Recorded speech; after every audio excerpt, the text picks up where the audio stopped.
because as we've been saying over and over again, we have lots of applicants that, we're interviewing, right? So it's important that your answers are specific, straight to the point, and concise. It's not the time for you to now start defining leadership for the leadership and influencing question, for instance. So straight to the point, telling your story well, don't bore the interview panelists. Yeah. And I think that also leads to some questions here. Somebody said short or long answers. What do you advise? So I feel like this question is not really specific because to you, a short answer can be something else, while a long answer can be, whatever you have in mind. So I'll just say that for each question, at least have about, let me see, 3 to 5 minutes. Okay. Yeah, in mind, ensuring that everything that you're answering is every of your answers rather are well captured, because you might be lucky for a follow-up question to be asked, and it's possible that you won't have that opportunity for a follow-up question. So at the point of speaking, do not talk for too long, because remember what we said earlier about not boring your panelists. But at the same time, ensure that you capture everything in about 3 to 5 minutes. I think that would suffice. Okay. Yeah. So someone says, are we required to bring any documents on the interview day? So it depends. If at this point you do not have your references, you're expected to bring the references at the point of and also to mention that your interview date is the last time you have an opportunity to change your university school choices or your course choices. So your university and your course choices, the interview date is the final date to change So that. also note that. Yeah, so also note that. So if you've not gotten, or if you've gotten rejections from all 3 schools, or maybe from 2, and you think that you want to, change, start thinking about the name of the school and the name of the course as well ahead of your interview date. Also, what about passports? Yeah, I forgot. Yes. So please, very important, your international passport. Ensure you bring it. And I know that it's possible that not everybody will have an international passport at this point. That's a question that always comes up, actually. Yeah. So can you apply for Chevening without a passport? You can, because I mean it's not as if it's sure that you're going to, get the interview, get successful at the interview stage. So I wouldn't say you should rush now and get passports, because I know it's expensive and it even takes time. So you can just ensure that you bring a means of ID.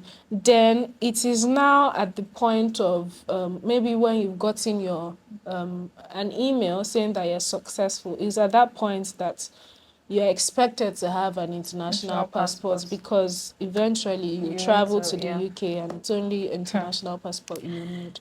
How high or low are the chances for shortlisted candidates to secure the scholarship? Everything we've said, put them into work. Practicing. The percentage. Like, is it 50% chance? What's the percentage chance? That's what honestly, I don't want to say anything that will discourage you, and that's the reason why I'm saying that the criteria and the tips that we've given, you should use it. But at this point, considering the numbers of interviews that we have this year, it's going to be about 1 in 4 persons that will be chosen for Chevening this year. It might be different next year. Everybody watching this, you'll be chosen. Say amen.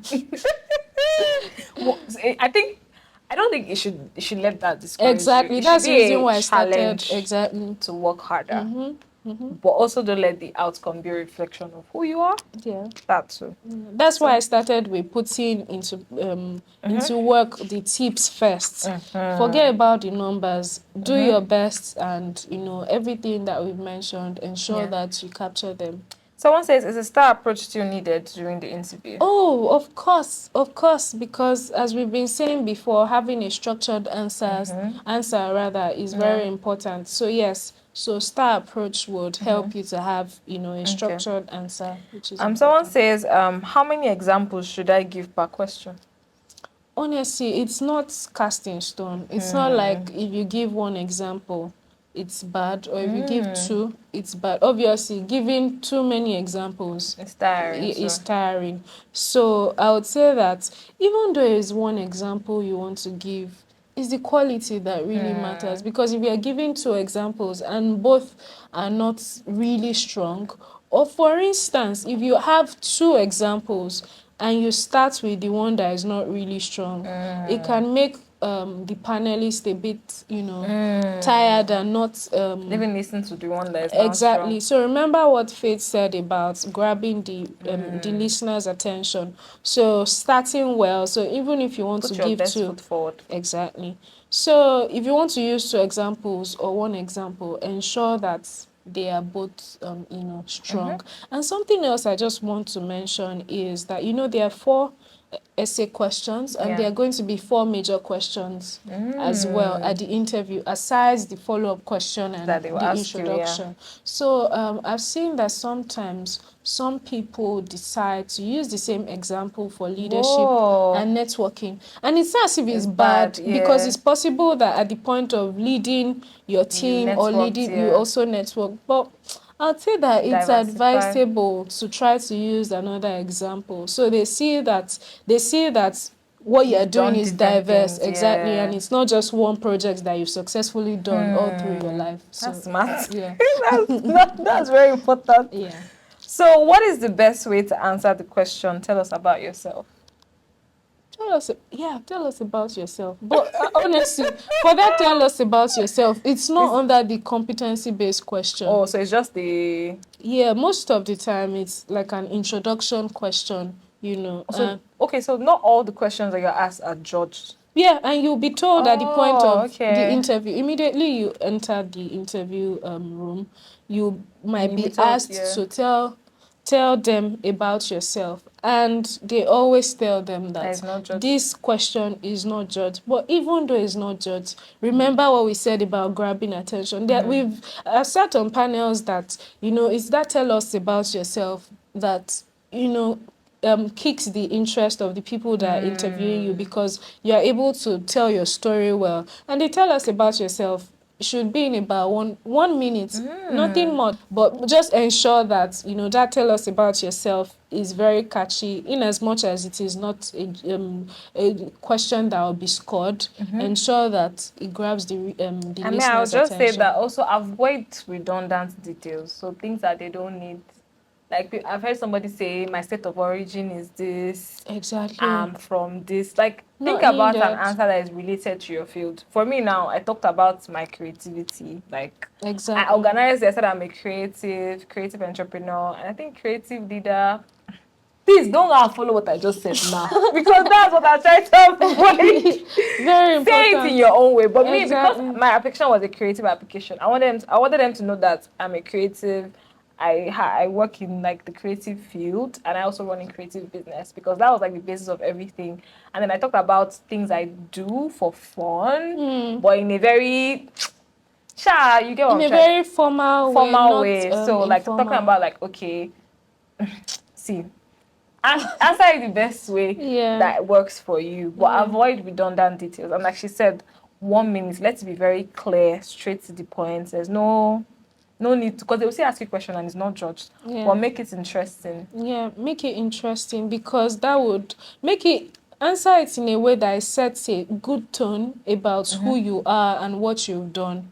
In a way that, even though you would still answer, or as you still answer the other questions, that one stands out and kind of gives them an overview of who you are. Exactly. Which is what I did.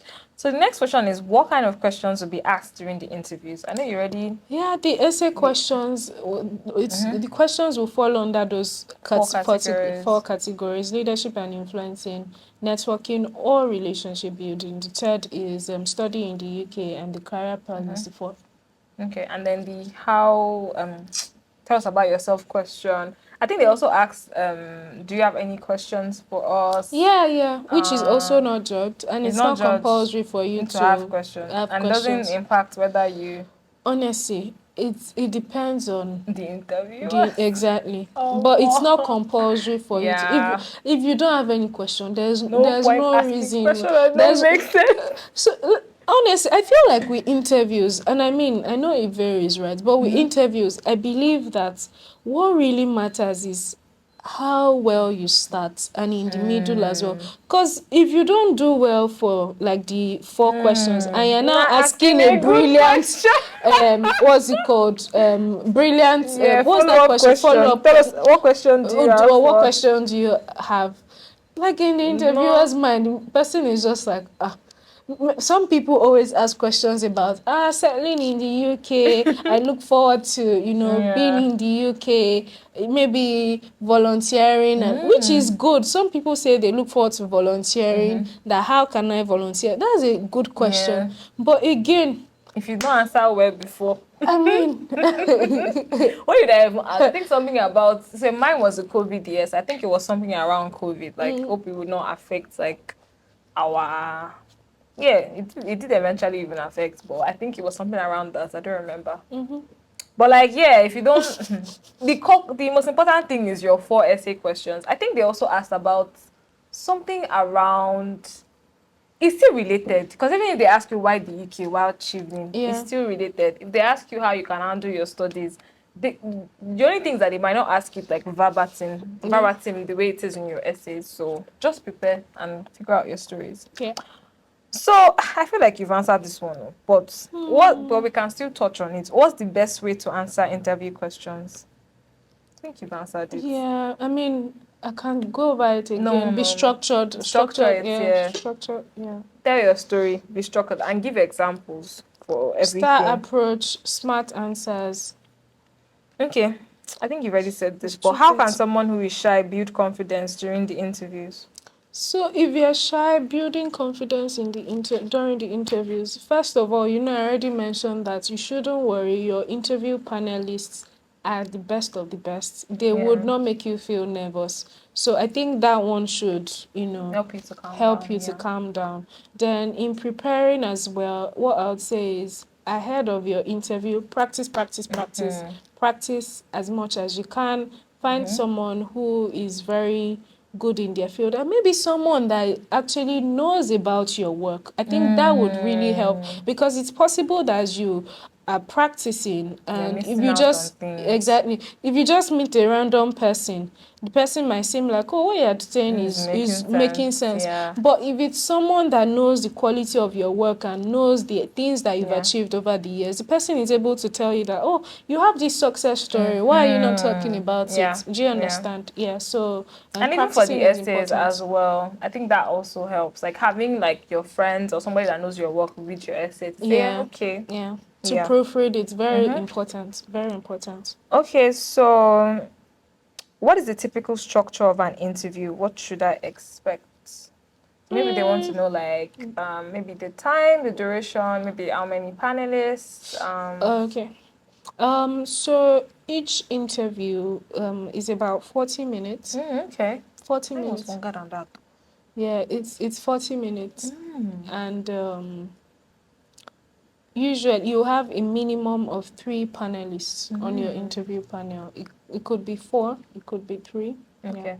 Yeah, but maximum of 4 most of the time. But 3 minimum. Okay. Yeah. So someone says, what is the dress code? What can I wear? Can I do heavy makeup? Can I wear a native or African attire, or must it be corporate? No, it doesn't have to be corporate. It can be African. But, sometimes when people ask questions like this, I'm just like, why do you want to do heavy makeup? To start with, why? Like, why?